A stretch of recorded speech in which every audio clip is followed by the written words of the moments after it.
Mad Movie Review with Mad Dog. This movie is still in theaters, so if you don't want it ruined, go and shut this down because I'm gonna have a lot of spoiler alerts. I go harder than ever because I never get another motherfucking opportunity again. So in this movie, Snake Eyes actually assumes the name after watching his father be murdered in a safe house. But if you give it a little time, I'm sure you'll get over. Just like you got over your hamster dance Tourette syndrome. And when he decides to take this name, it's because the villain rolls this dice.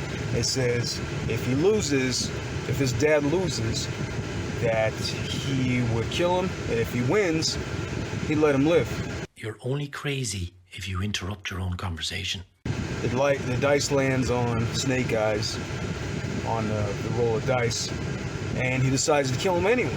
Somebody got to hate on you. So the kid gets pissed, only escapes anyway, watching this safe house get burned down with his father inside. He sees the face of the killer, and he carries on this feeling of hatred and anger towards him. And then it goes from that to him being an adult all of a sudden. It's okay! So you miss a lot of why he ended up that way and how he became trained in martial arts in the first place. Now, Snake Eyes is the third movie in the G.I. Joe franchise, and this one is centered around the character Snake Eyes, as well as Storm Shadow. Now, if you actually watched the G.I. Joe live-action movie Rise of Cobra, Snake Eyes took a vow of silence. No, I got a real concern. But in this movie, this origin movie of Snake Eyes, he has a lot of dialogue. The reason being is, obviously, if it's going to be a whole story about Snake Eyes himself, he's going to need to have some kind of conversation between the other cast members, right? It's a very valid point.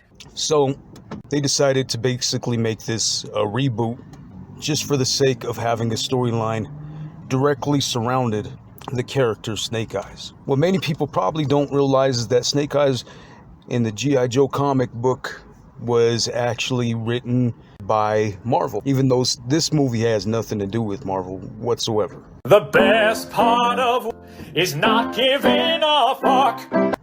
Nor the franchise itself. It's completely unrelated to Marvel Studios, and it is being directed by the film crew of Hasbro, being its own individual franchise of film altogether. The actual only characters in this movie that are from G.I. Joe, the cartoon, are Snake Eyes, Baroness, Scarlet, Storm Shadow, and that's pretty much it. In order for the cast to become real-life G.I. Joe characters, the Snake Eyes cast had to learn to weld some dangerous weapons, such as learning sword training, to some specific martial arts, to being able to look tactical when they're holding their weapons. Discovered in an underground fight club in Los Angeles, a wealthy Yakuza boss offers to find his father's killer if Snake Eyes will work for him. Although there's not any actual evidence that he's training to be a ninja, that gets replaced by these tasks that he has to do in order to get close to this family so he could be able to steal their prized possession, which is an orb that literally blows shit up. I think they call it the dragon's breath. He helps get that so he could be able to find the killers that killed his dad, only to let the fucking dude live. Cut his throat. Which I don't understand at all. But besides that, there is a few holes in the story that they could have tweaked out and made better. But all in all, it was a great movie. I give it 2 thumbs up, and I definitely want you to check it out. Peace.